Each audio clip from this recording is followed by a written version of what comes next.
Bonsoir mesdames et bonsoir messieurs. Oui, je vais commencer comme ça. On est dans un moment qui m'est extrêmement cher. C'est un moment où on se retrouve chaque année à l'occasion du lancement de ces agendas d'été, et c'est aussi un honneur pour moi de représenter le président Damien Alary, qui aurait vraiment aimé vivement être là.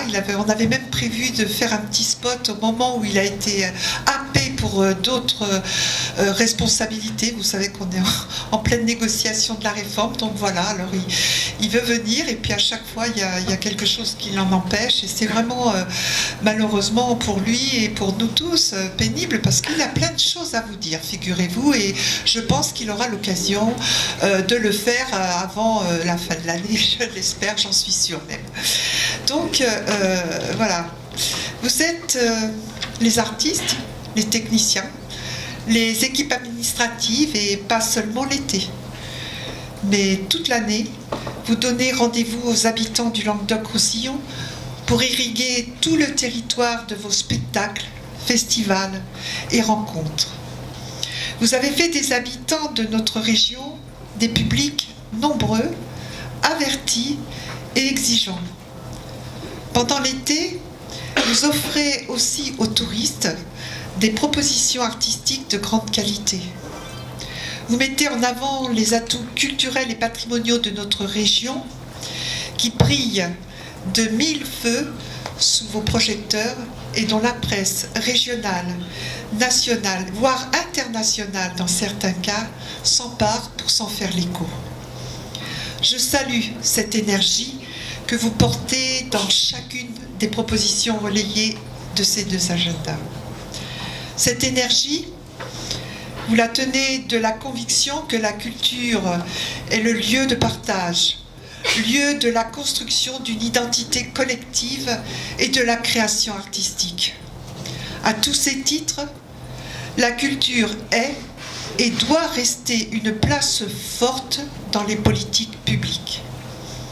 Vous le savez, je suis votre première fan, conquise après ces années passées à vos côtés pour faire en sorte que vos projets artistiques les plus fous puissent être connus du public le plus large.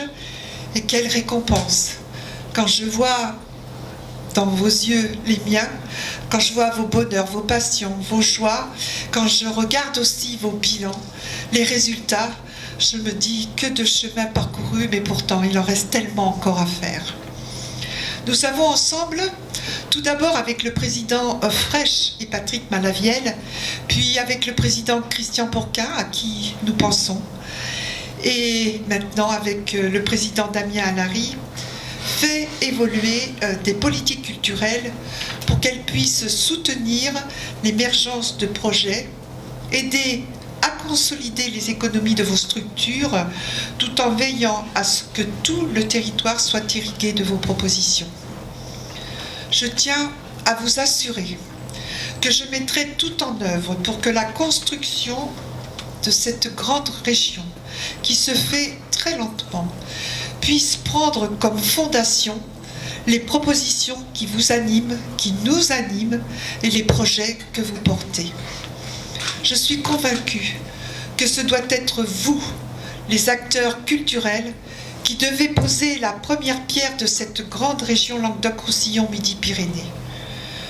Grâce à vos propositions, encore une fois, à vos propositions évidemment artistiques, grâce à vos talents, grâce à votre force de travail, les habitants de ce nouveau territoire vont apprendre à se connaître, à partager et à vivre ensemble. Notre patrimoine immatériel, nos langues occitanes et catalanes, notre patrimoine culturel ne seront pas en reste, car vous savez aujourd'hui, les uns et les autres, les valoriser à travers vos esthétiques, dans le croisement des esthétiques. Nous devons poursuivre cette co-construction de la politique culturelle et patrimoniale pour l'étendre à la grande région de demain. Nous sommes convaincus que vos métiers subissent de fortes mutations. Vos économies sont parfois encore plus fragilisés dans ce contexte de raréfaction des financements publics. Je sais aussi que vos emplois peuvent être menacés. Autrement dit, je sais vos inquiétudes. Mais je sais aussi que vous allez savoir, vous saurez, j'en suis sûre, interpeller le monde politique dans les jours et les semaines qui viennent pour garder cette place gagnée toutes ces dernières années. La culture ne peut pas être une option quand ça va mal. C'est au contraire dans ces cas-là qu'il faut que l'État et les collectivités restent engagés à vos côtés. Je ne vais pas être plus longue, mais je tenais à vous délivrer en ce moment particulier ce message. Je terminerai par des remerciements. Tout d'abord pour sa présence. Ma collègue Corinne Giacometti, conseillère régionale déléguée au tourisme, avec laquelle l'équipe de la direction de la culture, mais pas seulement, elle est aussi présidente de Sud de France.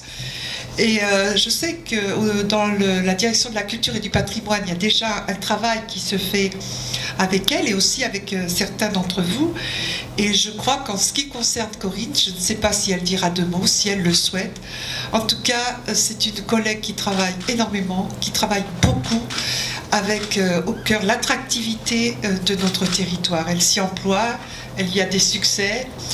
Et je ne suis pas gentille, je dis la vérité.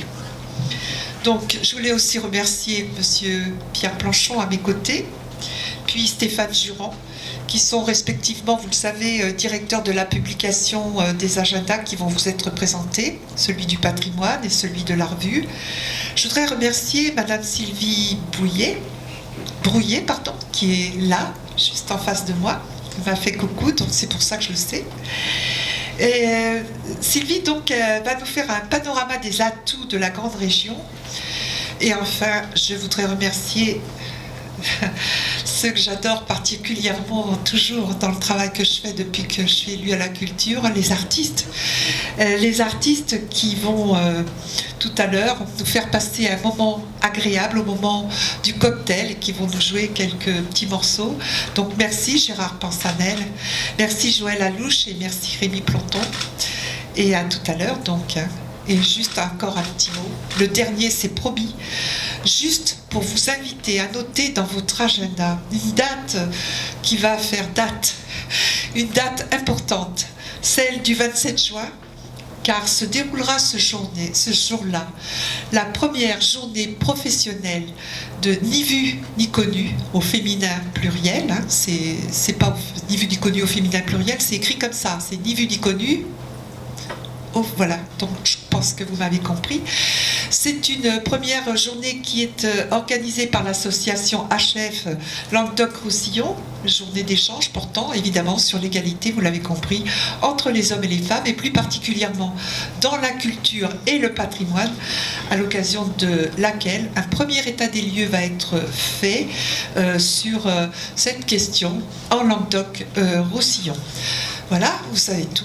En étant délégué au tourisme, rappeler que pour le tourisme, la priorité majeure passe aussi, et Josiane le sait, par le tourisme culturel et patrimonial. Nous avons eu l'occasion à plusieurs reprises de pouvoir présenter des futurs projets. Hein. Dernièrement, c'était Réseau en Seine, entre autres, hein, mais il y en a beaucoup d'autres.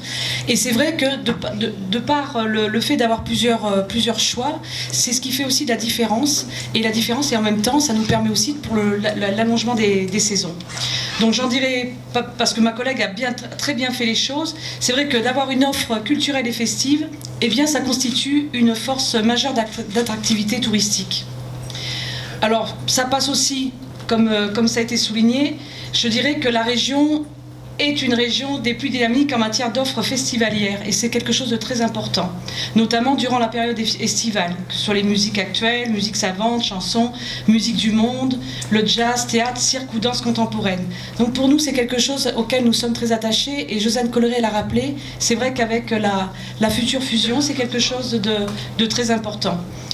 Et la qualité artistique des festivals, qui est bien sûr un indicateur de qualité pour l'ensemble de la destination, parce que c'est quelque chose aussi sur lequel je travaille, que ce soit avec la marque Sud de France, mais pas seulement.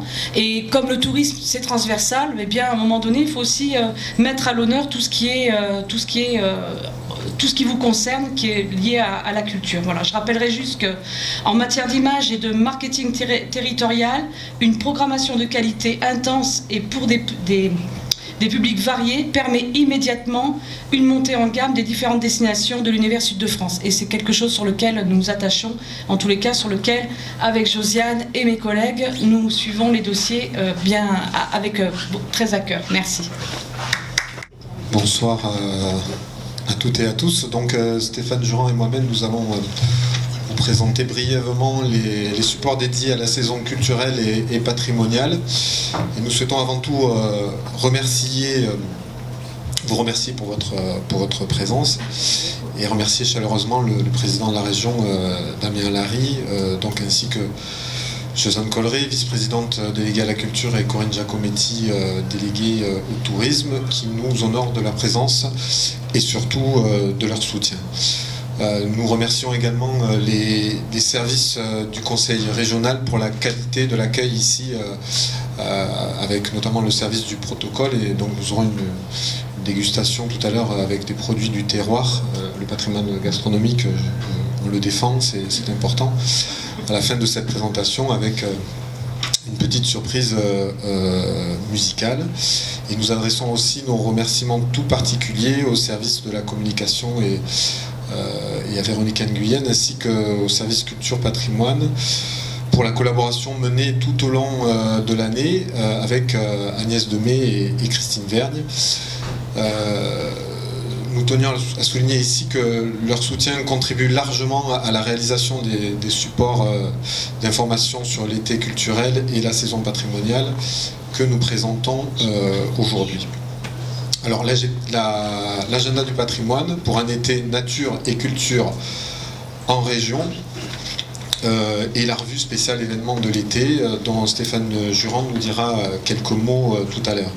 L'agenda du patrimoine pour cette 6e édition valorise 350 événements patrimoniaux partout en région, organisés tantôt par des associations locales, des offices de tourisme, des grands sites classés, des musées.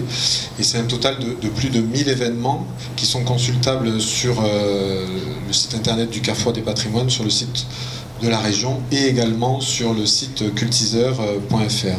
Donc vous découvrirez des événements très variés, des balades patrimoine au patrimoine gastronomique, en passant par les fêtes traditionnelles, les animations ou les spectacles de plus en plus nombreux dans les musées et les monuments.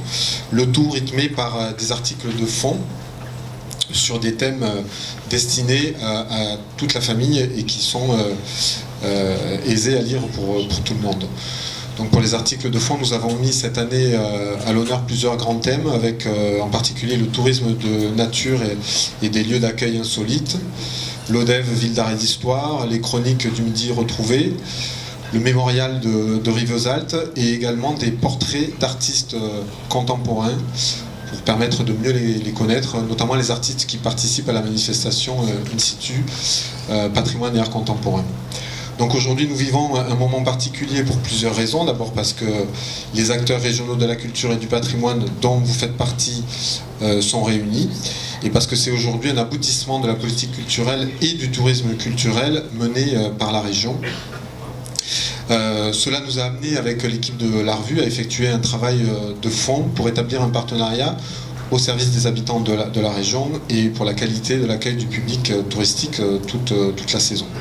Donc Stéphane va maintenant vous en dire quelques mots, et pour ma part, avant de conclure cette partie, je tiens à vous dire avec beaucoup d'humilité que si nous avons souvent des retours très positifs sur la qualité de nos éditions patrimoniales, la revue Patrimoine en région et l'agenda du patrimoine, c'est parce que notre équipe mène un travail minutieux et consciencieux, et nous rassemblons désormais plus de 3000 contributeurs en Languedoc-Roussillon, et que la région contribue par sa volonté politique à nous donner les moyens, à nous en donner les moyens, et nous la remercions pour cela.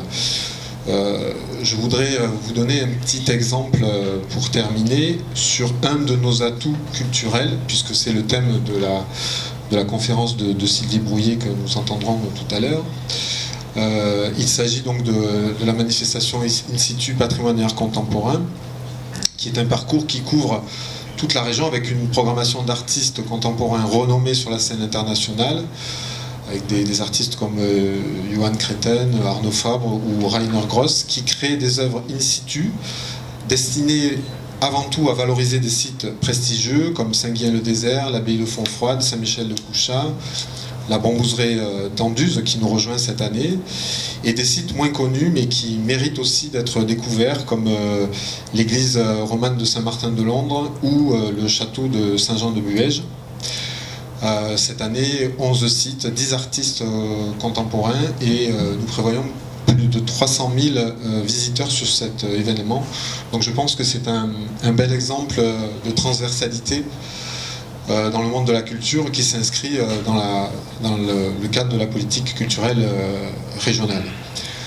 Et je terminerai aussi par un tout autre type de projet dans les atouts régionaux, et il nous vient tout droit du monde virtuel, mais il nous rend des services, il rend des services bien réels au monde de la culture en Languedoc-Roussillon. Il s'agit de cultiseur.fr, donc c'est un projet porté par Réseau en Scène, Le Passe-Muraille et ASA. C'est une plateforme web d'information culturelle, donc toute la culture en Languedoc-Roussillon sur cultiseur.fr, spectacle, patrimoine, art contemporain, cinéma, littérature, etc. Qu'est-ce qu'on fait ce soir, Josiane? Eh bien la réponse est dans Cultizone. Cultizone, c'est un Google de la culture en Languedoc-Roussillon, où vous avez actuellement plus de 2000 événements, toutes disciplines culturelles confondues ce mois-ci. Il n'y a pas de programme quand même de la soirée. Et il y a un scoop, le programme de la soirée de Josiane également. Quand même. Voilà, nous avons ensuite Cultivore, donc ça c'est vraiment pour approfondir ses connaissances, c'est une médiathèque de la culture en ligne sur la région Languedoc-Roussillon pour mieux connaître les artistes, les concerts, les sites, etc. Et puis enfin Culti-Quiz pour découvrir les richesses patrimoniales de manière ludique. Voilà, Cultiseur, c'est le résultat d'une collaboration active entre des structures référentes dans le domaine, comme le FRAC, LR2L, Languedoc-Roussillon Cinéma. Et Cultiseur développe désormais des services pour les professionnels de la culture que vous êtes. Donc ce sont les services d'une agence de communication culturelle numérique. Voilà, c'est une initiative made in Languedoc-Roussillon et totalement unique en France pour l'instant. Donc je m'associe bien évidemment à tous les remerciements que Pierre vient de faire, bien évidemment. Et j'ajouterai une personne de plus, bien sûr, à ces remerciements, Fabrice Manuel, qui, pendant de longues années, a permis à ce que l'on puisse réaliser ce partenariat avec la région et nos supports avec Pierre. Voilà, donc pour vous dire, c'est la 5e année que nous collaborons avec la région à la réalisation de ce numéro spécial, cet agenda des festivals et événements de l'été. Alors, il est et sera évidemment le dernier numéro du genre sur ce territoire défini du Languedoc-Roussillon, puisque dès l'an prochain, avec la future grande région, nos supports auront un tout autre visage. C'est donc le lot qui nous attend et nous verrons bien donc ce grand département, enfin cette grande région qui réunit 13 départements. Donc ce sera un vrai challenge en perspective pour nous et pour donc l'avenir. Mais pour revenir à aujourd'hui et le lancement des supports qui nous rassemblent, il n'échappe à personne que oui, les temps sont particulièrement difficiles en général et pour la culture en particulier. On annonce près de 150 festivals supprimés en France rien que pour cette année. Beaucoup sont à la limite, ne savent pas s'ils pourront poursuivre dès l'an prochain. Donc, bref, beaucoup d'interrogations planent et des questions restent en suspens, bien sûr.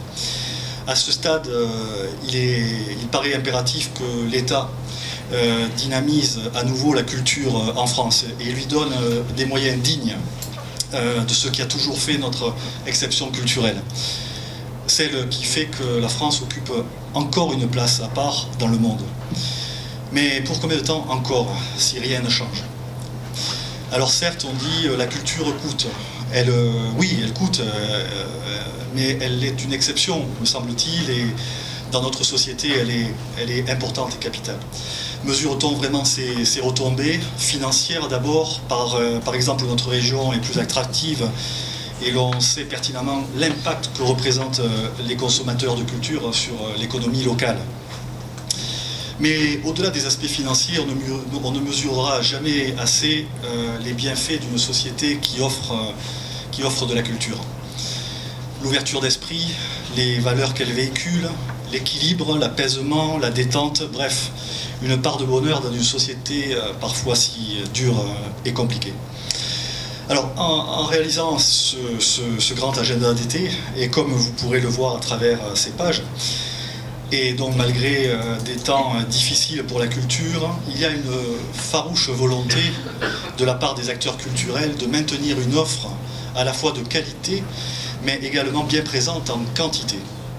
Nombreux sont ces responsables culturels, ces directeurs de festivals, ces équipes techniques, ces bénévoles qui font preuve d'imagination et de créativité pour permettre à un public plus que jamais en quête de culture de découvrir, s'étonner, s'évader et prendre du plaisir, du bonheur quoi, en quelque sorte.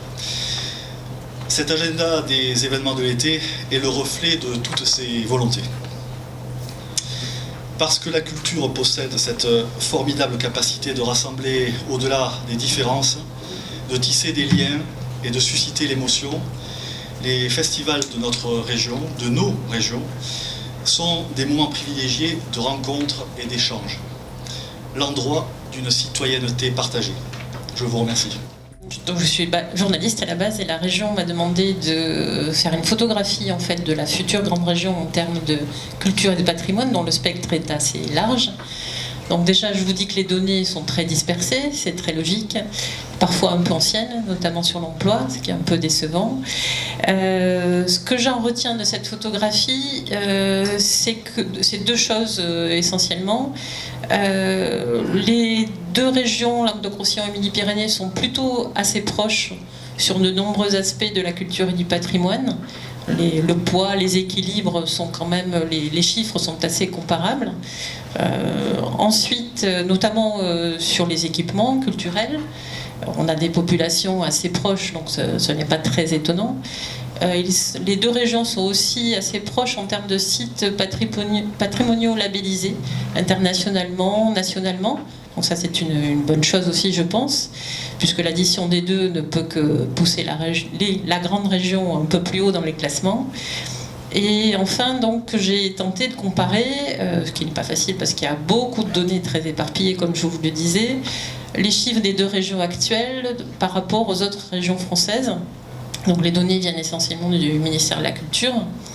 Et on constate quand même que les deux régions, pas forcément dans le même ordre, mais sont assez proches, comme je vous le disais, et assez haut dans les classements, dans la première moitié, voire dans les 4, 5, 6 premiers, quel que soit le domaine que l'on regarde, en termes d'équipement, en termes de festivals, en termes de sites labellisés, par exemple.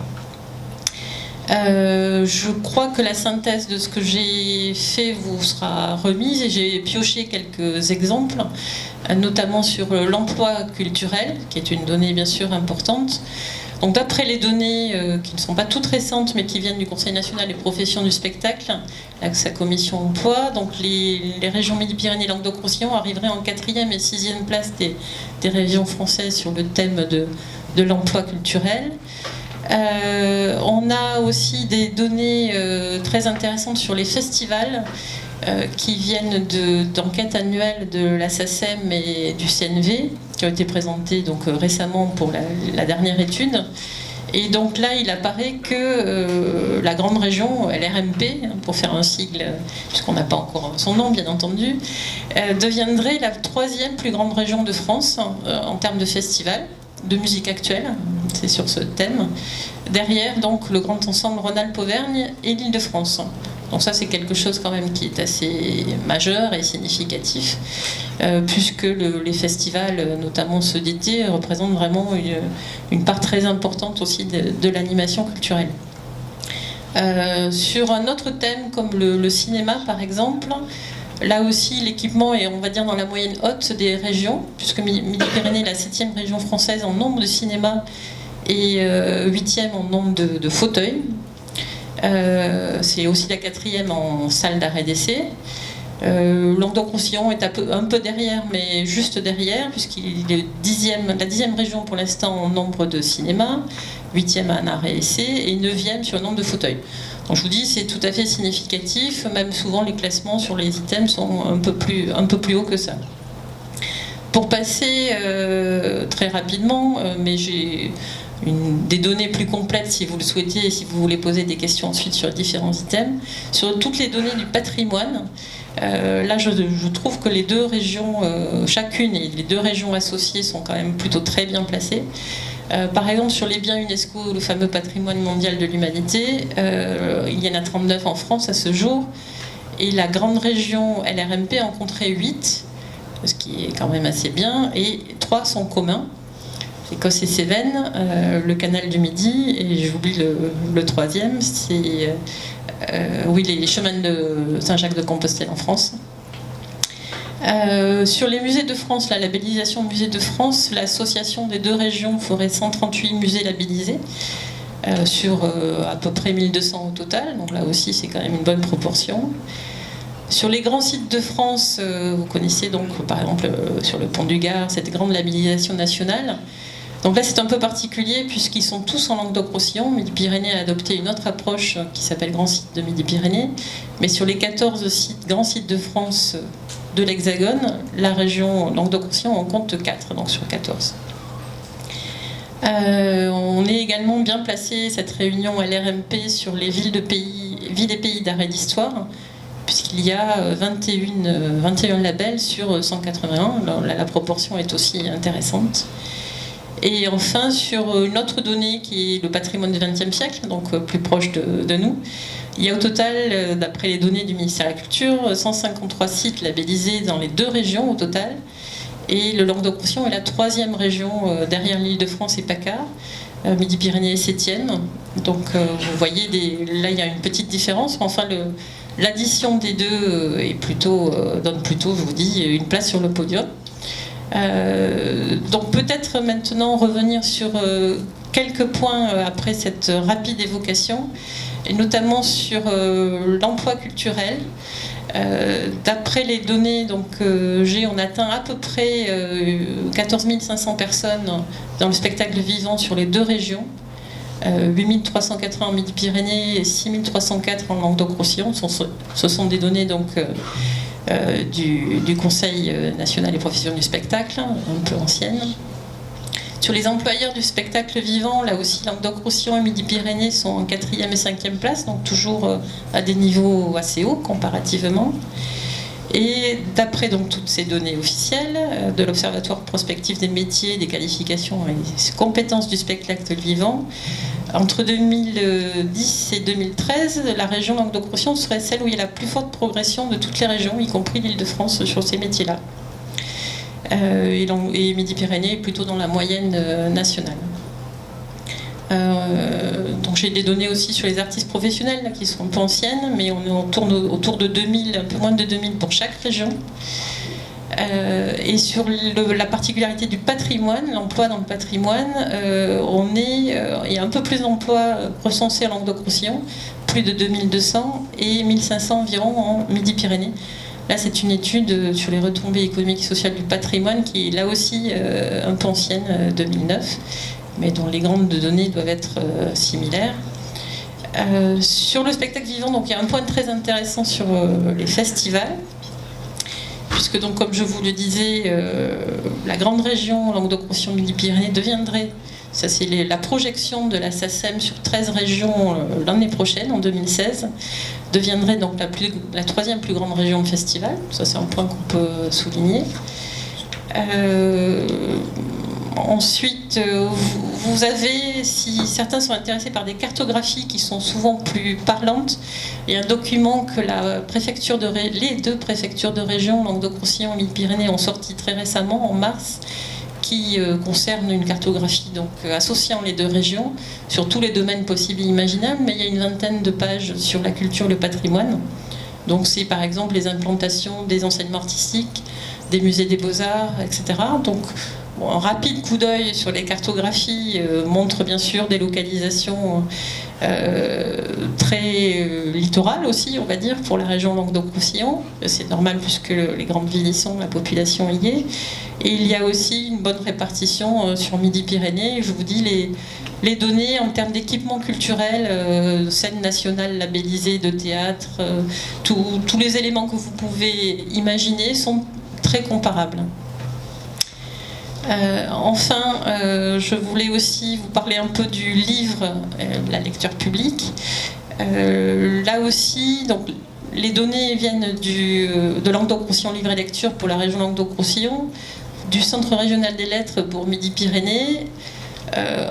Les recensements, j'espère qu'ils sont assez exhaustifs, donnent 205 maisons d'édition en Languedoc-Roussillon, 138 structures éditoriales en Midi-Pyrénées.